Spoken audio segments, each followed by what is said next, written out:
This episode is brought to you by Shopify. Whether you're selling a little or a lot, Shopify helps you do your thing, however you cha-ching. From the launch your online shop stage, all the way to the we just hit 1 million orders stage. No matter what stage you're in, Shopify's there to help you grow. Sign up for a $1 per month trial period at shopify.com/special offer, all lowercase. That's shopify.com/special offer. Dreaming of a better sleep? Tossing and turning is not your destiny. And Ollie is here to help. Ollie invites you to sink into sweet, sweet slumber to improve your mental and physical health and overall wellness. More than just melatonin, Ollie's ingredients help you unwind your mind for a delightfully dreamy drift off. Sleep is on the way at Ollie.com. That's OLLY.com. This is Optimal Work Daily, episode 1282. Should you work for free? By Seth Godin of Seth.blog. And welcome to this Thursday edition of Optimal Work Daily. Hope your April has been getting off to a good start this week. And today we're going to hear from one of our regular authors, Seth Godin. I'll tell you more about Seth and his site after the post. But for now, let's get it going and start optimizing your life. Should You Work for Free? By Seth Godin of Seth's.blog. That depends on what you mean by work and by free. Work is what you do as a professional when you make a promise that involves rigor and labor, physical and emotional, and risk. Work is showing up at the appointed time, whether or not you feel like it. Work is creating value on demand, and work, for the artist, means putting all of it or most of it on the line. So it's not work when you indulge your hobby and paint an oil landscape, but it is work when you agree to paint someone's house by next week. And it's not work when you cook dinner for friends, but it is work when you're a sous chef on the line on Saturday night. And free? Well, you're certainly not working for free if you get some cash at the end of the night, but what about a 9-minute segment on 60 Minutes about your new project? Or a long interview with Krista Tippett on her radio show? Should you get paid for that? Clearly not. Not if you think you'll be able to turn that platform into positive change, into increased trust, into something that moves you forward.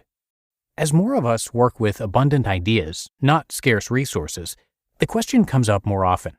I'm not delving at all into the idea of donating your work to a cause you believe in. That's not a selfish calculation, it's a generous one, and I'm all for it. But to do it for that reason, because paying your work forward is the right thing to do. Harlan Ellison is gifted, inspired, and entertaining, but his profane refusal to work for free confuses work for money with work for actually valuable attention. In his case, he's right. The attention on the DVD had no real value to him. Yes, they could pay for that, but see the point about positive externalities in just a minute. Of course, many people who would have you work for free value attention far differently than you or I might. No. Writing a guest blog post for a little blog is probably not valuable enough to you. No, designing a logo for the zoo for free is probably not valuable either. And the argument that it is valuable, it's good for your portfolio, is inevitably selfish and irrational.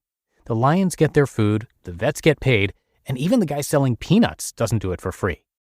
On the other hand, for a long time it made perfect sense for opinion leaders without big blog followings to write for free for the Huffington Post.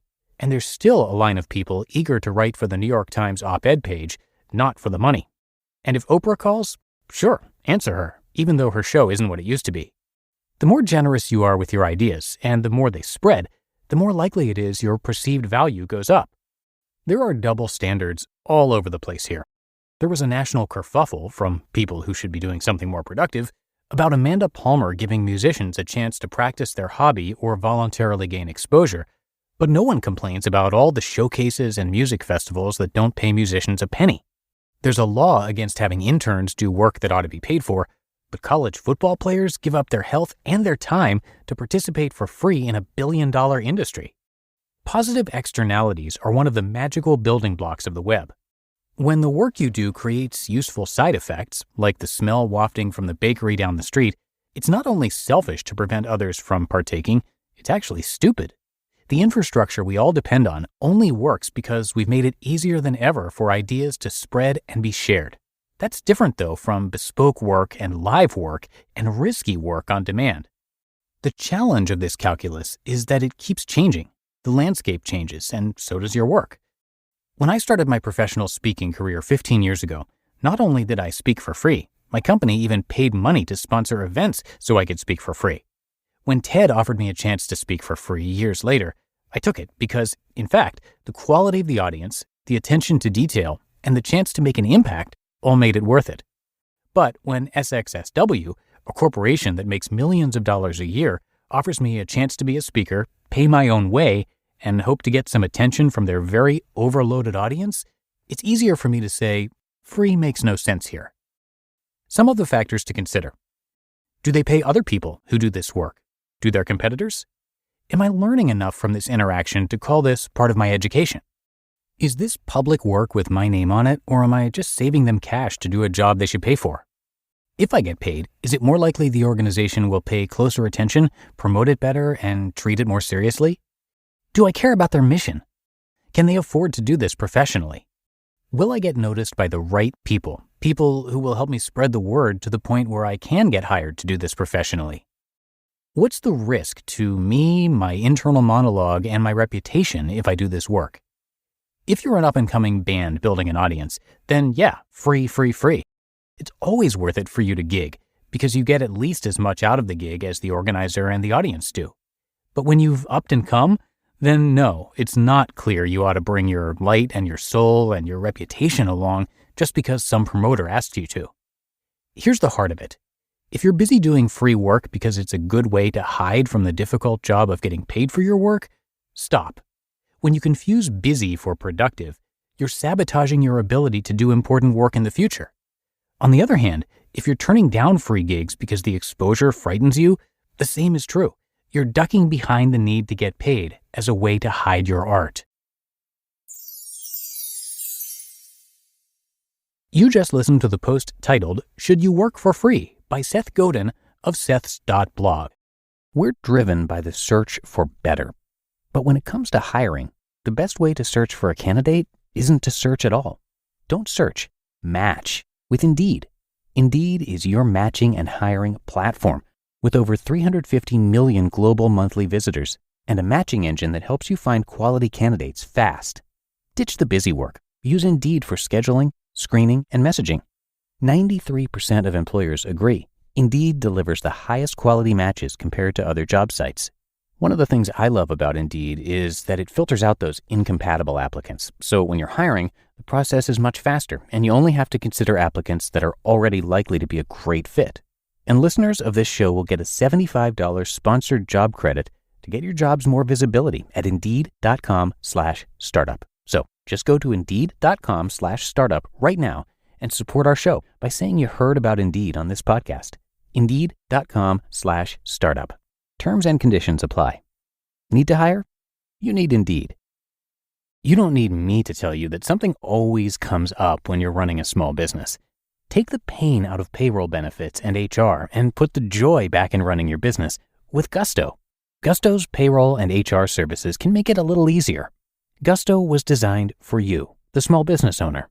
They take the pain out of running a business, automatically calculating paychecks, filing payroll taxes, setting up open enrollment. Gusto does it all. Want more? Time tracking, health insurance, 401k, onboarding, commuter benefits, offer letters, access to HR experts. Well, you get the idea. With Gusto, you can focus on the joy of running your business, and it's super easy to set up and get started. And if you're moving from another provider, Gusto can transfer all your data for you. So it's no surprise 94% of customers are likely to recommend Gusto. 94. And here's the best part. Because you're a listener, you get 3 months totally free. All you have to do is go to gusto.com/OWD. Again, that's gusto.com/OWD. And I'm telling you, you're going to love Gusto. Get started today. And thanks to Seth for letting us share his work today. He is a super popular writer. He's got 19 best-selling books. And he's also the creator of Alt MBA, an online leadership and management workshop. So what Alt MBA does is it uses digital tools to engage with small groups of 120 students in an intense 4-week process. It's been going on since 2015, and it's transformed the lives of more than 4,500 people in more than 70 countries. And a little bit more about Seth. He has been writing daily on his blog for over a decade. More than 60,000 people have taken his online courses, and he's got 5 TED Talks. His site is definitely worth checking out. He's got a lot to offer there. You can find his huge blog, but also those books I mentioned, as well as podcasts, speaking engagements, and so much more right there on his site. So come by seths.blog to check it all out, and I do have that linked in this episode's description. But I think that's going to do it for today. Hope you have had a great one. Hope you enjoyed the post from Seth, and thanks so much for being a subscriber to our show. And I'll see you back here tomorrow, where your optimal life awaits.